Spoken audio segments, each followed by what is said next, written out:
بسم اللہ الرحمن الرحیم۔ السلام علیکم دوستو، دنیا بھر کی ون لائن خبروں میں آج آپ سنیں گے، لیکن اس سے پہلے اگر ہو سکے تو لائک، سبسکرائب اور بیل آئیکن کا بٹن ضرور دبا لیں۔ شکریہ۔ ایران کے ایٹمی سائنسدان محسن فخری زادہ کو سیٹلائٹ سے کنٹرول کی گئی مشین گن سے مارا گیا۔ پک اپ پر نصب گن کے ذریعے صرف فخری زادہ کے سر کو ٹارگٹ کیا گیا، ان کے ساتھ 10 انچ کے فاصلے پر بیٹھی اہلیہ کو ایک گولی بھی نہیں لگی۔ بھارت میں کسانوں کا احتجاج مسلسل 11ویں روز بھی جاری ہے۔ 3 نئے زرعی قوانین کی منسوخی کا مطالبہ نہ مانے جانے پر کسانوں نے 8 دسمبر کو ملک گیر ہڑتال اور احتجاج مزید تیز کرنے کی دھمکی دے دی ہے۔ بھارتی حکومت اور کسانوں کے درمیان گزشتہ روز ہوئے 5ویں دور کے مذاکرات بھی بے نتیجہ رہے۔ مذاکرات میں کسان وفد نے تینوں نئے زرعی قوانین واپس لینے کے مطالبے پر ہاں یا نہ میں جواب طلب کیا۔ حکومت کی جانب سے مطالبات نہ مانے جانے پر بھارتی کسانوں نے 8 دسمبر کو ملک گیر ہڑتال کا اعلان کیا اور کہا کہ مطالبات نہ مانے تو احتجاج مزید تیز کر دیں گے۔ بھارتی ٹریڈ یونینز اور دیگر تنظیموں نے بھی کسان تحریک کی حمایت کا اعلان کر دیا ہے۔ بھارتی ریاستوں ہریانہ، پنجاب، اتر پردیش اور متعدد ریاستوں میں کسانوں کا احتجاج جاری ہے۔ ادھر بھارتی حکومت کے متنازع زرعی قوانین کے خلاف لندن میں بھی بھارتی ہائی کمیشن کے باہر ہزاروں سکھوں نے احتجاج کیا۔ ہزاروں مظاہرین نے بھارتی ہائی کمیشن کا گھیراؤ بھی کیا۔ جرمنی کے شہر برلن میں بزرگ خاتون رینٹ راتوں رات اپنی 7.5 ملین ڈالر کی جائیداد پڑوسیوں کے نام کر گئی، جس کے بعد خاتون 81 سال کی عمر میں وفات پا گئی۔ خاتون کے شوہر الفریڈ ویسل اسٹاک ایکسچینج میں سرمایہ کار تھے۔ 2014 میں شوہر کی وفات کے بعد 2016 میں رینٹ ایک نرسنگ ہوم میں منتقل ہوگی۔ رینٹ کی بہن، جو ان کی جائیداد کی اصل وارث تھی، رینٹ کے مرنے سے قبل ہی وفات پا چکی تھی۔ خاتون کا پڑوسیوں کو جائیداد دینے کا معاملہ اپریل 2020 میں اس وقت منظر عام پر آیا جب ضلعی انتظامیہ کی جانب سے معلومات دی گئی کہ رینٹ نے مرنے کے بعد وراثت میں بینک بیلنس، شیئرز اور قیمتی اثاثے چھوڑے ہیں، جو انہوں نے کئی پڑوسیوں میں تقسیم کرنے کا کہا ہے۔ روس کی راکٹ اور خلائی کارپوریشن انرجیا نے ایک نئے خلائی اسٹیشن کی تیاری پر کام شروع کر دیا ہے، جو بغیر پائلٹ کے 3 سے 7 ماڈیولز پر مشتمل ہوگا۔ اس اسٹیشن میں 2025 تک کام ہو سکتا ہے اور اس کی دیکھ بھال کے لیے 198 ملین ڈالرز خرچ ہو سکتے ہیں۔ تاریخی بابری مسجد کے 28ویں یوم شہادت پر اتوار کو بھارتی مسلمانوں نے یوم سیاہ منایا۔ اس موقع پر بھارت کے کئی شہروں میں مسلمان تنظیموں کے احتجاجی جلسے، جلوس اور مظاہرے ہوئے۔ مسلمانوں نے مسجدوں اور گھروں میں بازوؤں پر سیاہ پٹیاں باندھ کر یوم سیاہ منایا۔ مسجد کی شہادت پر سابق بھارتی وزیر داخلہ لال کرشن اڈوانی، ایم جوشی، اوما بھارتی سمیت کئی افراد کے خلاف مقدمہ درج کیا گیا تھا، لیکن اس کا کچھ نہیں بنا۔ پاکستان نے تاریخی مسجد کی شہادت کے 28 سال مکمل ہونے پر کہا ہے کہ آج کا دن مسجد کے غم کی یاد دلاتا ہے۔ یہ اقدام مسلمان مخالف مذہبی آزادی اور عالمی اصولوں کی خلاف ورزی تھا۔ یہ اقدام نہ صرف مسلمانوں بلکہ باشعور دنیا کے دماغوں میں آج بھی تازہ ہے۔ پاکستان کا کہنا ہے کہ بھارتی سپریم کورٹ کے ناقص فیصلے سے مندر کی تعمیر کی راہ ہموار ہوئی۔ پاکستان کا مزید کہنا ہے کہ منظم انداز میں بھارت میں مسلمانوں کی عبادت گاہوں کو نشانہ بنایا جا رہا ہے۔ مسلم مخالف اقدامات کے ذریعے بھارت میں مسلمانوں کو خوفزدہ کیا جا رہا ہے۔ بھارت میں کورونا پھیلانے میں بھی مسلمانوں کو ہی قصوروار ٹھہرایا گیا تھا۔ اسپین کے شہر بارسلونا کی پولیس نے ایک فلک شگاف عمارت پر چڑھنے والے 20 سالہ برطانوی شہری کو گرفتار کر لیا ہے۔ جارج کنگ نامی یہ شخص 133 منزلہ فلک شگاف عمارت پر 144 میٹر کی بلندی تک جا کر واپس لوٹا، جس کے بعد پولیس نے فوراً اسے اپنی حراست میں لے لیا۔ متحدہ عرب امارات اور اسرائیل کے مابین پروازوں کی آمد و رفت کے سلسلے کے آغاز کے بعد دبئی کے ریستوران اور اسرائیلی یہودی سیاحوں کے لیے کوشر کھانوں کی پیشکش کر رہے ہیں۔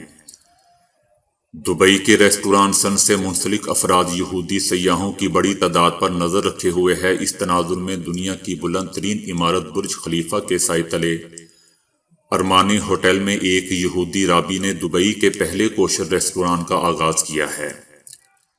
اس عالی شان ہوٹل میں کوشر ریستوران کے باورچی فیولی اپنے عملے کو سکھاتے ہیں کہ یہودیوں کے کوشر کھانے میں کون سی اشیاء استعمال کرنے کی اجازت ہے اور کون سی اشیاء ممنوع ہوتی ہیں۔ کوشر ریستوران کے باورچی خانے کی نگرانی ایک یہودی فرد کرتا ہے اور کھانا پکانے کے لیے چولہا بھی اسے ہی جلانا ہوتا ہے۔ تنظیم وائس آف فریڈم کے صدر امرجیت سنگھ نے مودی حکومت پر تنقید کرتے ہوئے کہا ہے کہ نئی دہلی میں لاکھوں سکھ مودی کے خلاف احتجاج کر رہے ہیں۔ ہندوتوا ایجنڈے کے تحت 5 اگست 2019 کو جو اقدام اٹھایا گیا، شہریت کا نیا قانون لا کر 200 ملین مسلمانوں کو ٹارگٹ کیا گیا۔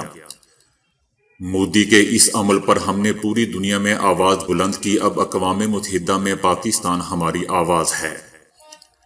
کینیڈین وزیر اعظم نے ہمارے حق میں آواز اٹھائی ہے اور برطانیہ کے 36 ارکان پارلیمان نے بھی سکھوں کے لیے آواز اٹھائی ہے۔ لیکن پاکستان ہمارا مکہ مدینہ ہے۔ پاکستان کا ہمارے لیے بات کرنا زیادہ حق رکھتا ہے۔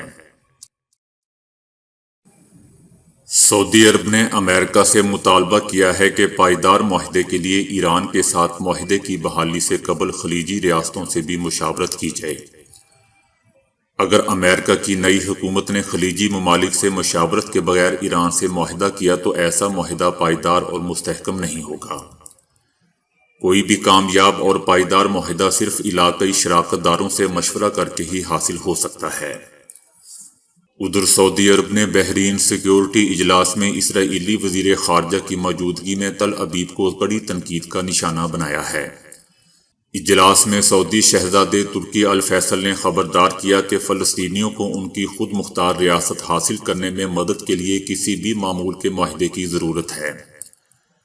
انہوں نے اسرائیل کو مغربی نو آبادیاتی طاقت قرار دیا۔ ان کا کہنا تھا کہ اسرائیل نے فلسطینیوں کو حراستی کیمپوں میں انتہائی سخت الزامات کے تحت قید کیا ہوا ہے اور نوجوان، بوڑھے، خواتین اور وہاں انصاف کے حصول کے بغیر سڑ رہے ہیں۔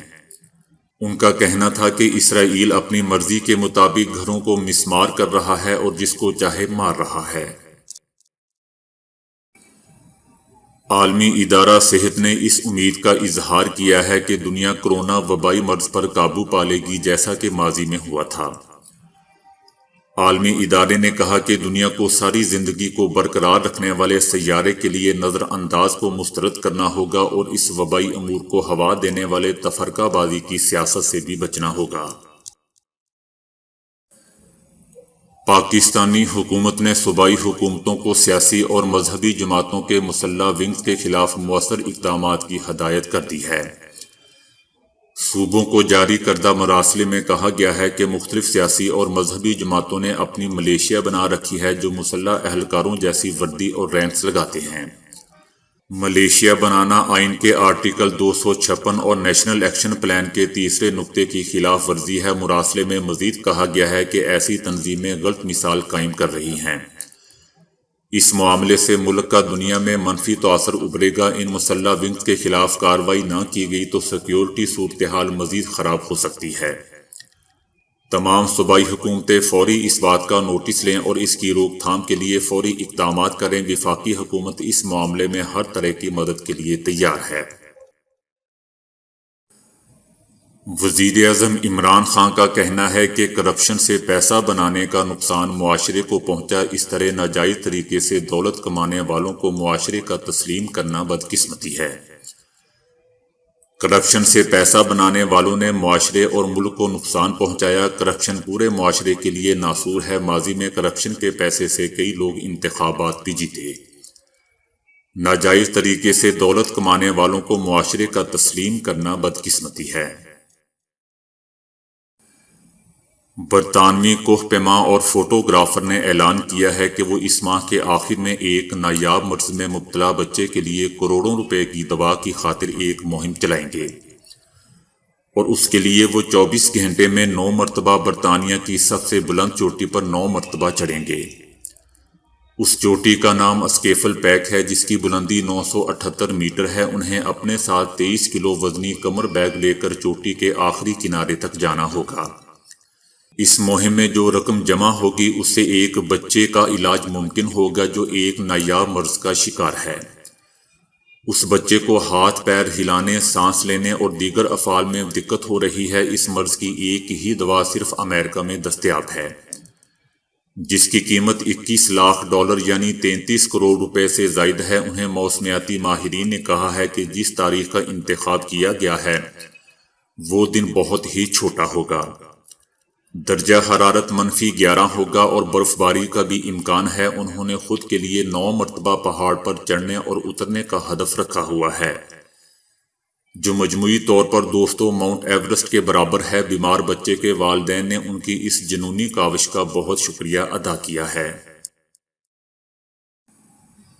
ایک نئی تحقیق سے پتہ چلتا ہے کہ درد کو زائل کرنے والی ادویات وقتی طور پر درد سے نجات حاصل کرنے میں مفید ثابت ہوتی ہیں، لیکن پین کلر ادویات سے صحت پر منفی اثرات مرتب ہو سکتے ہیں۔ محققین کا کہنا ہے کہ جو لوگ درد اور سوزش میں آرام پہنچانے والی گولیاں، عام پین کلرز مثلاً آئی بروفن اسپرین لیتے ہیں، ان میں دل کی ایک بیماری آرٹیریل فائبریلیشن کے خطرے کا امکان 76% زیادہ ہوتا ہے۔